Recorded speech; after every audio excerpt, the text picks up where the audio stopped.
There is a number that should not exist in a population this old.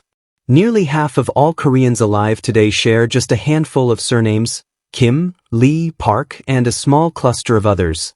A concentration so extreme that geneticists studying East Asia have called it one of the most unusual surname distributions on the continent.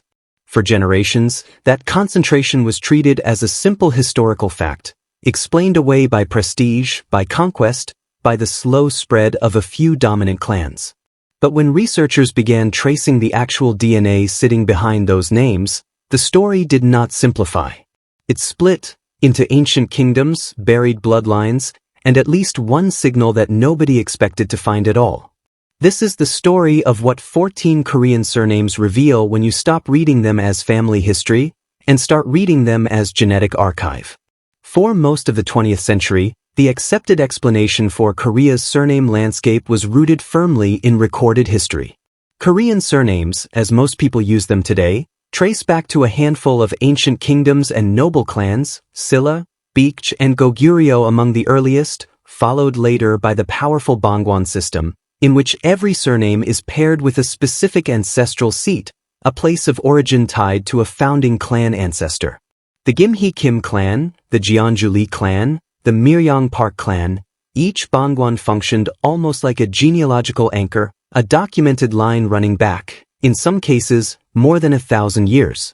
The traditional narrative held that these clans expanded steadily through prestige and privilege.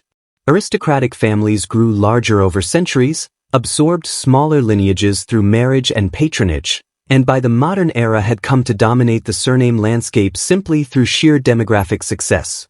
It was, on paper, a clean story. History explained the concentration, and the concentration confirmed the history. But there was a detail in that story that never quite settled. If a handful of ancient noble clans were solely responsible for names like Kim and Lee, then the men carrying those names today, separated by more than 1,000 years and, in many Bangwon lines, tracing back to a single founding ancestor, should show tightly clustered Y chromosome lineages. A single founder, a single genetic signature, echoing consistently across the generations. That is not entirely what researchers found. When early Y chromosome surveys began sampling men from major Korean clans, some Bangwon lines matched the expectation closely: tight genetic clustering, consistent with descent from a small number of founding ancestors, exactly as the clan registries claimed.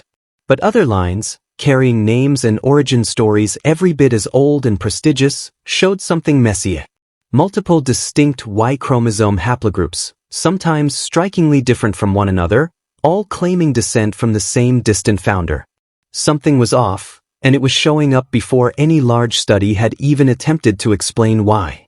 Researchers turned first to the tool best suited for tracing paternal surnames, the Y chromosome, passed from father to son largely unchanged across dozens of generations, making it a natural fit for tracking clan lineages in a culture where surname inheritance follows the same paternal line.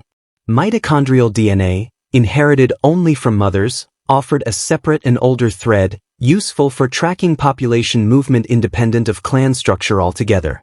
But the real turning point came with whole genome, autosomal analysis, data that does not follow one line of descent, but reads the full inheritance from every ancestral branch, weighing contributions from ancient Northeast Asian hunter-gatherer populations, early agricultural migrants from the Yellow River Basin, and the deeper, older genetic layers already present on the Korean peninsula before any of the historical kingdoms existed.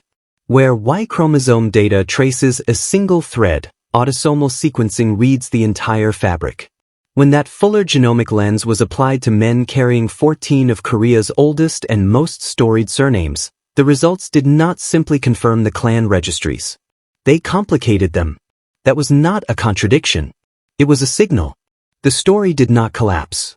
It widened.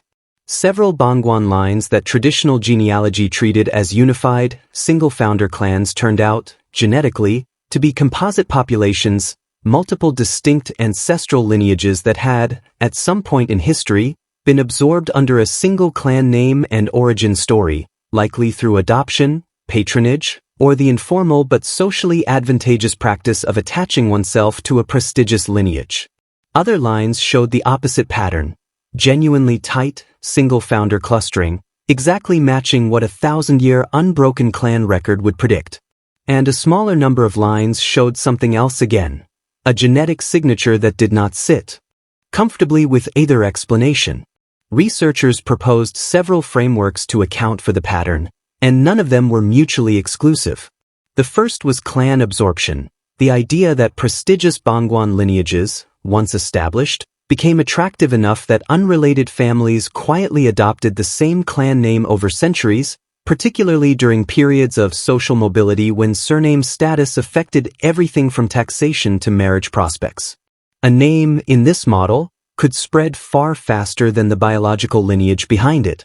The second framework pointed to deeper founder effects from the Three Kingdoms period itself.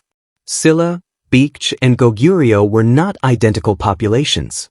Archaeological and early genomic evidence suggests they carried subtly different ancestral proportions, shaped by different migration histories across the peninsula and, in Goguryeo's case, closer contact with populations further north and west. A surname rooted in one kingdom's aristocracy might carry a genuinely distinct genetic signature from a surname rooted in another, even though both are, today, simply Korean. The third framework was the quieter, more provocative one, the possibility of an older, largely unaccounted ancestry stream, a population present on the peninsula before the historical kingdoms consolidated, whose genetic contribution persisted in specific clan lines without ever being formally recorded in any origin story.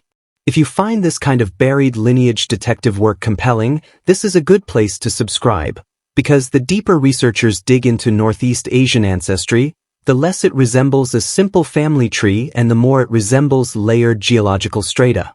The moment that shifted this from scattered clan studies into something more definitive came with a large-scale comparative genomic project, combining modern whole genome samples from major Korean Bangwan lineages with an expanded ancient DNA panel drawn from Bronze Age and early historical burial sites across the Korean peninsula and neighboring regions of Northeast Asia.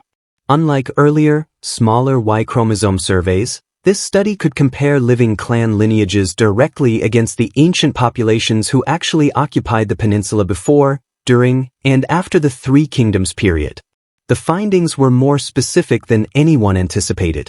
Several major clan lines, including some tracing their Bangwan to the old Silla aristocracy, showed the expected strong genetic continuity with ancient Silla-era remains, a reassuring confirmation of the historical record.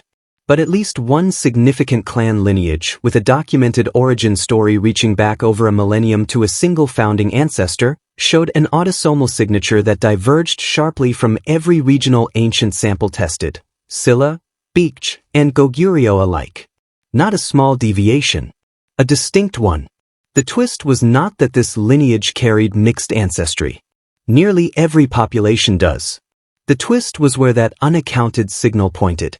Comparative analysis placed it closer to ancient populations associated with the far northeastern reaches of the continent, groups linked to the deeper hunter-gatherer substrate of Northeast Asia, populations that predate the rice farming migrations usually credited with shaping the peninsula's modern gene pool. Not the neighboring population researchers expected. Not even the region they expected. The genome was not erasing this clan's 1,000-year origin story.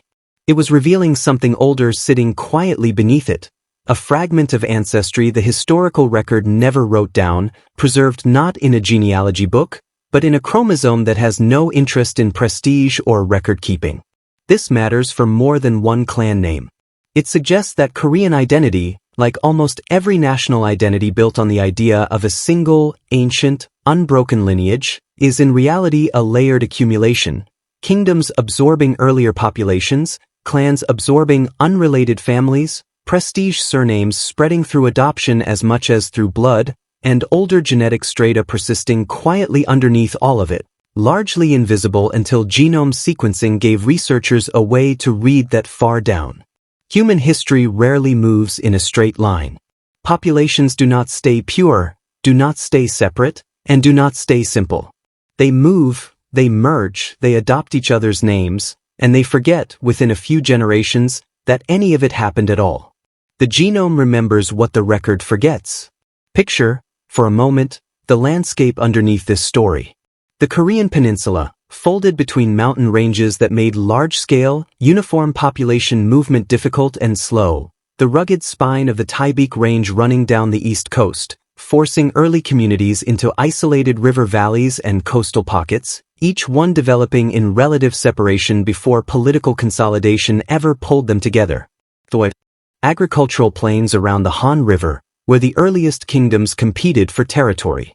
The colder, harder terrain to the north, where Goguryeo's frontier pressed up against populations whose names history barely preserved. In that terrain, over thousands of years, small, semi-isolated communities carried distinct genetic signatures long before anyone called themselves Korean, long before Silla or Baekje or Goguryeo existed as political entities at all.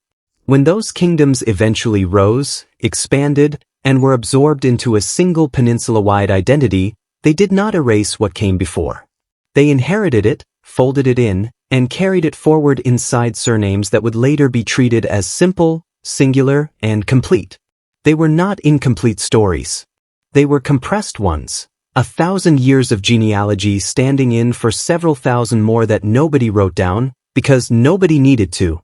The land remembered anyway, one chromosome at a time. 14 surnames were never going to tell a simple story, and in the end, they did not. What they told instead was a story about how identity accumulates rather than originates, how a name meant to describe a single ancestor can, underneath the surface, carry the quiet inheritance of kingdoms, migrations, and populations that no one bothered to record, because at the time, no one knew they would ever need to be remembered. The mystery was never resolved so much as deepened, and that deepening is the real discovery.